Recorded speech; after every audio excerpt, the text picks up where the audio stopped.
Lucky Draw Ticket Project Lucky Draw Project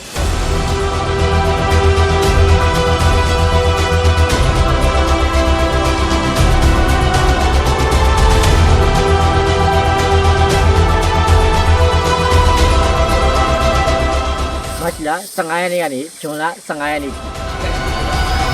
ဒီလိုနေမှာအဲ့လိုနေမှာနော်ဒီကနှလုံးကိုကြည့်တာလေ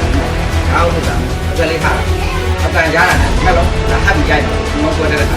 အာဒီကွဲတဲ့ခါအားကြောင့် မဲလက်မှတ်တစ်စောင်ကိုမြန်မာငွေ9000ကျပ်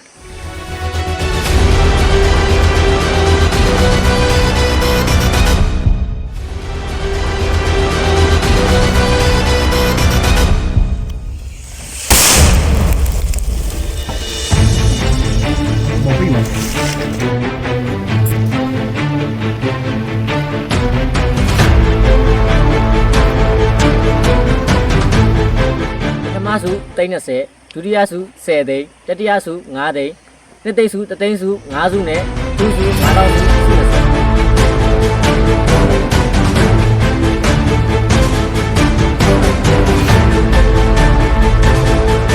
30အဆောင်ကြီး6000နဲ့3လတိတိပြုလုပ်မဲ့ကန်ဆယ်မဲ့အစီအစဉ်လေးမှာပါဝင်ထောက်ပို့ပေးမဲ့မိဘပြည်သူများရဲ့အင်အားကိုကျွန်တော်တို့စောင့်မျှော်နေပါရနော်အားကိုကျွန်တော်တို့စောင့်မျှော်နေပါရနော်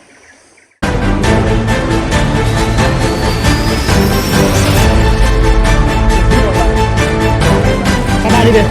နာနေနာနေဒီပေါင်းဖြစ်သွားတယ်နာနေဒီရတယ်နာနေโอเค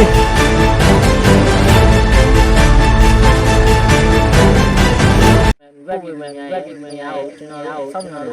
နေပါ